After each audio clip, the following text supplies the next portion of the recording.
জুমার দিন 5টি সময় দোয়া কবুল হয়। অনেকে আমাদের কাছে ফোন দিয়ে বলেন, হুজুর আমার দোয়াগুলো কবুল হচ্ছে না। আপনি যদি জুমার দিনে এই 5টা সময় দোয়া করেন, আপনার দোয়াগুলো আল্লাহ তাআলা অ্যাকসেপ্ট করে নেবেন, কবুল করে নেবেন। নাম্বার 1, 1 নম্বর সময় হচ্ছে জুমার দিন তাহাজ্জুদের সময়। বিশেষ করে জুমার দিন কিন্তু জুমার রাত থেকেই, বৃহস্পতিবার রাত থেকে শুরু হয়ে যায়। আপনি এই রাত থেকেই বেশি বেশি করে আমল করার চেষ্টা করবেন, কেননা জুমার রাতে দোয়া করলে আল্লাহ পাক রব্বুল আলামিন সেই দোয়াটা অ্যাকসেপ্ট করে নেন, কবুল করে নেন।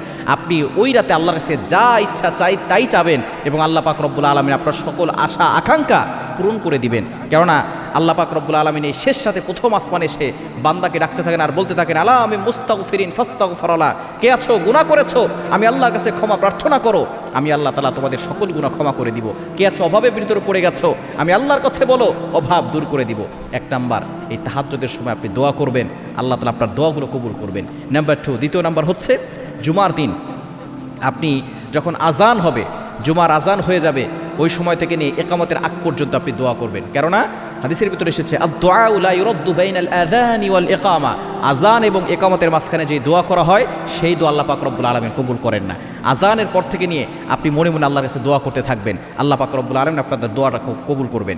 এবং 3 নাম্বার হচ্ছে 2 খুতবার মাঝখানে যখন খতিব সাহেব বসেন, এই সময় আপনি দোয়া করবেন। ইমাম শাফি রাহমাতুল্লাহ আলাইহি জানিয়ে দিয়েছেন এই সময় দোয়া করলেও দোয়া কবুল হয়। তবে আমরা অনেকে কী করি, খুতবার সময় আমরা অনেকে গল্প গুজব করে থাকি, এটা করবেন না। কিপ সাইলেন্ট, রিল্যাক্স, কুল, স্টপ হয়ে যাবেন, এরপর আপনি আল্লাহর কাছে দোয়া করবেন। এই সময় দোয়া করলে দোয়া আল্লাহ তাআলা কবুল করেন। এবং 4 নাম্বার হচ্ছে জুমার নামাজের পরে দোয়া করবেন, কারণ নামাজের পরে দোয়া করলে দোয়া কবুল হয়। যেহেতু এখানে অনেক মানুষ একত্রিত হয়, একসাথে হাত উঠে আল্লাহর কাছে দোয়া করে, কার হাত আল্লাহর কাছে পছন্দনীয় হয়ে যায় কেউ জানে না। এই সময় আপনি আল্লাহর কাছে দোয়া করবেন, আল্লাহ তাআলা আপনার দোয়াটা কবুল করবেন।